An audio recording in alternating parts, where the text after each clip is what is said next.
This is a presentation about humans and their impact on the Earth's radiation balance, focused on our ozone layer that's in the stratosphere. The purpose of this lecture is to focus on the ozone layer, and unlike the greenhouse gases like carbon dioxide that help our planet if they exist in proper amounts. In other words, we could not exist. The biosphere would not exist without greenhouse gases. The gases that help destroy stratospheric ozone have no positive benefit in the stratosphere. This led to an amazing political consensus that's led to political action to actually reduce ozone-destroying chemicals. The focus of this lecture is to explain how ozone relates to the global radiation balance and how we are involved in its ongoing destruction. After overviewing the presentation, I'll deal with confusions that students have between the troposphere and the stratosphere. I'll explain how ozone is made naturally, how it's destroyed by our collective actions, and explain that the danger is not over, even though there's been some good news. One of the most confusing aspects of this entire issue for many students is that they hear about ozone pollution all the time. That's down in the troposphere, in the lowest layer of the atmosphere, and particularly in the lower levels of the troposphere where we live in cities. Ozone is made by our auto pollution and other factors when sunlight interacts with the auto pollutants. It's bad for our health, and unfortunately we have no way of piping this smog up into the stratosphere and in the ozone layer. So you have to separate completely the ozone that is a pollution element in the troposphere from what's going on above the troposphere in the second layer of the stratosphere. And in particular, there's a particular layer in the stratosphere, the ozone layer, where ozone is made, and it has an important role in deflecting or absorbing ultraviolet radiation that can be very harmful to us and the rest of the biosphere. The media has very much ignored, for the most part, the ozone hole crisis and all issues dealing with the ozone layer. I think one of the reasons why is that it's complicated chemistry. And nothing against media and journalists, but many don't understand chemistry. And those that can, very few of them are able to communicate it clearly to the public. I'll do my best to explain the chemistry of the ozone layer here. The idea is that we produce chemicals that contain chlorine and also bromine. Cl is chlorine. And the chemicals that we produce, like chlorofluorocarbons, that sometimes are abbreviated CFCs. But the idea is that the chemicals we produce are the vehicle by which the chlorine can move through the troposphere up into the stratosphere and reach the layer where the ozone is. And then sunlight interacts with these chemicals to release the chlorine, and the chlorine that's released is then destroying the ozone layer. I'll go into a little bit more of the complexity, but the key to the ozone layer destruction is not only the chlorine and also the bromine that gets up into the stratosphere by our cars, our vehicles, the gases that are allowing the chlorine to get up into the stratosphere, but also special clouds called polar stratospheric clouds. I'll explain about that in a bit. The September 2008 image of the ozone hole over Antarctica, courtesy of NASA, is a good vehicle for you to look at while I try and explain how the ozone hole was built. The link to the ozone hole and chlorofluorocarbons, or CFCs, was established in the 1970s through detailed atmospheric chemistry research.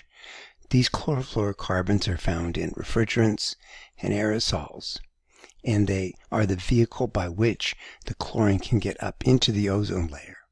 So the sunlight hits the chlorofluorocarbon in the springtime over Antarctica and decomposes the chlorine, takes it apart, and one chlorine atom can destroy more than 100,000 ozone molecules. There was an agreement in 1987 called the Montreal Protocol to ban ozone-destroying chemicals. So the idea is that we have decades of refrigerants that have been going up into the stratosphere, destroying the ozone layer. And once the chlorine gets up there, it can last for up to 50 to 100 years, still destroying the ozone layer. It's bad. I'd like to stress again that the issue is over the layer inside the stratosphere where ozone exists. So we have the troposphere, the lowest zone of weather, the stratosphere, which is about 40 kilometers thick, and inside the stratosphere there's a particular ozone layer. And it plays a key role in reducing the amount of incoming ultraviolet radiation, which is an important part of our entire global energy balance. It might help you again to look at this graph of the different layers of the atmosphere. The troposphere, or the zone of weather, and then the stratosphere, which is quite thick. Inside the stratosphere, there's the ozone layer, and above that, the mesosphere and the thermosphere. The ozone layer did not always exist. To make ozone, you need oxygen. To make oxygen, you need photosynthetic organisms.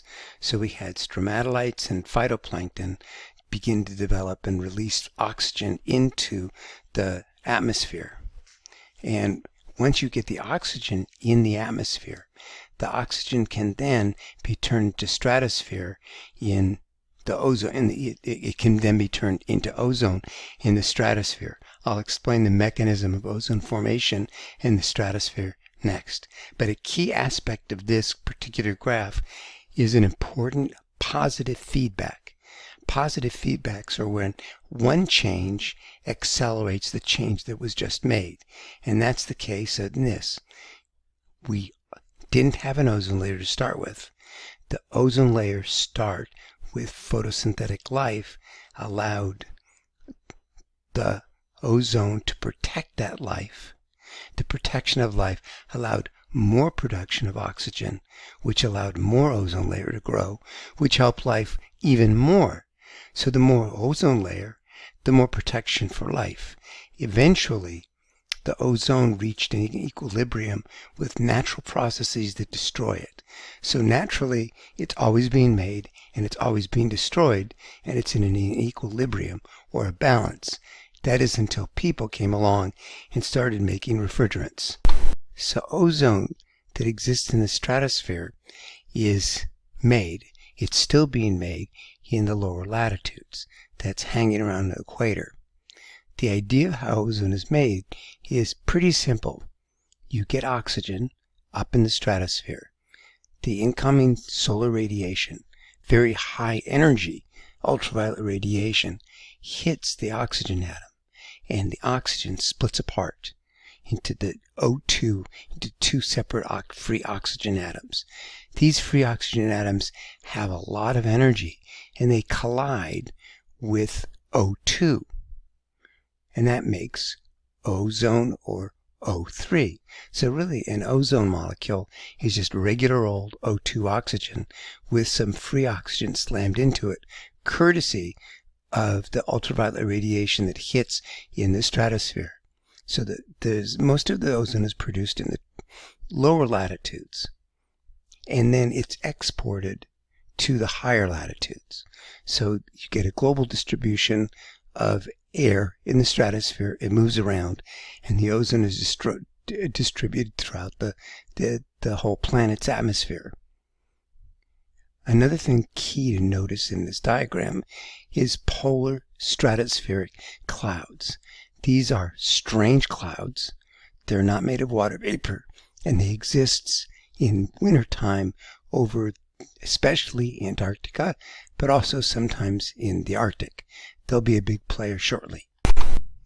What concerns me a lot about the ozone layer is that unlike greenhouse gases, where we know there's been a lot of variability in many different time periods in its past, we have no idea if Earth's biosphere has survived a past collapse of the ozone layer. Barry Lomax and colleagues are working on a technique. They started in 2005.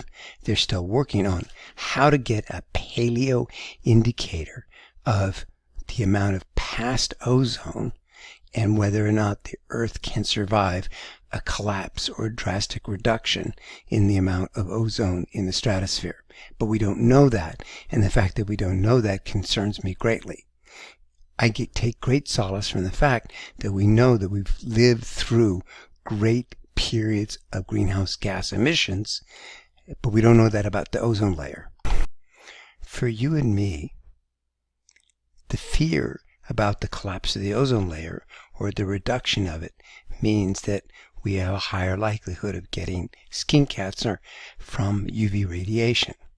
Now, people can certainly go ahead and generate skin cancers. There's a very clear research indicating that things like tanning beds that use artificial ultraviolet radiation produces a lot of skin cancers and has killed a lot of young people. And it's really hard to explain to young people that that tan that makes you look so great will kill you when you're in the 30s and 40s and 50s when you get melanoma. So the fear for us is skin cancer, but the fear for the rest of the biosphere is not knowing how all this plant life and other material will interact with increased ultraviolet radiation due to the reduced ozone layer. So the crisis is fairly simple. We add chlorine to the stratosphere, and it reduces the amount of the ozone layer, and ultraviolet radiation increases. And it's a cumulative effect, and there are big time lags involved. So I'll stress again the basic process. Something like a chlorofluorocarbon molecule, and you can see it graphically up at the top, is the transport agent for the chlorine to get up into the stratosphere. And then once it gets up into the stratosphere, it joins a polar stratospheric cloud over the polar winters, and then in the polar spring, UV radiation hits the chlorofluorocarbons that's been modified by the polar stratospheric cloud, and then that chlorine is released to have one chlorine atom destroy again and again and again 1,000 ozone molecules. Look at the timeline on the graph below. July is the polar winter. There's no sunlight. In September, the sun begins to peak over the horizon, and so the chlorofluorocarbons attach themselves to the polar stratospheric clouds. They're altered in a way that leads to ozone loss. The key is that this happens in the polar spring when you begin to get the sunlight interacting with the polar stratospheric clouds and the chlorine. The ozone hole begins to develop at the end of August, and it's fully developed by October, and then it's basically it's broken up in December, where the ozone-free air is spread around the southern hemisphere and begins to leak in the northern hemisphere. It began to appear in the 1980s, and there's been a massive reduction in the ozone layer ever since. Even though we have the Montreal Protocol, and we are reducing some of the production of ozone-destroying chemicals, it's not enough, and I'll explain in detail. So part of the detail is for you to understand the importance of the polar stratospheric clouds. It's so cold over Antarctica because it's a continent. The Arctic has some warmth from the Arctic Ocean, and that means you get fewer polar stratospheric clouds. It's not as cold. And so you only get ozone destruction over the Arctic when it's in very cold years, like in 1997, and again in March of 2020. So it's an occasional thing, once every decade or so, that the Arctic has ozone-free air that then gets distributed across the northern hemisphere. It's nowhere near as a big concern, say if you lived in Australia, New Zealand, or southern Africa, where the ozone-free air is spread out say, come November and December, and there's an increase in ultraviolet radiation that you and your kids have to deal with. If you look at the upper graph, you can see that the effective chlorine that's up in the stratospheric ozone layer has been declining since about the year 2000. This is good, but if you look at it with the perspective of time, it's as bad now as it was in the 1980s. We hope it's getting better, but there's some scary things going on to suggest that it might not. There have been several international agreements. The Montreal Protocol wasn't enough, so it was strengthened in London and Copenhagen, but it's still not good enough. There are still ozone-destroying chemicals that are being produced. Let me explain. California still allows the use of methyl bromide. It's technically banned, but it's still being used as a pesticide, and that releases bromine up to destroy the ozone layer. So when you deal with California produce, you should feel a little bit guilty. Here are recorded emissions of chlorofluorocarbon 11 from China. It's not good. It goes up, it goes down, and these emissions are despite international agreements. Look at the lower graph on the right-hand side. Each little line you see with higher levels of chlorine reflects each one of these little leakages of cheaters and new discoveries that are destroying the ozone layer. So the prediction that you see in the upper graph is not true, and it's constantly being revised upward for more and more ozone-destroying chemicals. Here's another example of a compound. Coal fly ash getting up into the stratosphere can transport bromine, and that's not what you see in the chlorine in any of these graphs, where the bromine can destroy the ozone layer. And this is a relatively new discovery as of about 2023. We're all aware of wildfires, and these wildfires can have towers of convective activity that carry chlorine and bromine up into the stratosphere. So as wildfires get worse, we get this input, not natural, but sort of natural, into the stratosphere to destroy the ozone layer. Wildfires have always existed, and they've been part of the equilibrium of the ozone layer, but our activities enhancing wildfire is causing a problem. We produce new chemicals all the time. And these ozone-destroying chemicals at first are considered scientific mysteries, such as in this article from 2021. Then their details are discovered, and it's yet another factor involved in us creating new chemicals that can destroy the ozone layer. I haven't wanted to create a doom and gloom scenario. It's not. Things are getting better. But unlike greenhouse gases that can do good things in the atmosphere, what we produce or what we enhance can destroy stratospheric ozone. And even though there's political consensus and political action, we are not out of the woods. The ozone layer is in danger, and it needs to have continued vigilance on my part and on your part to catch cheaters, to find new chemicals and other new dangers. Continued vigilance is the price we must pay for a healthy planet.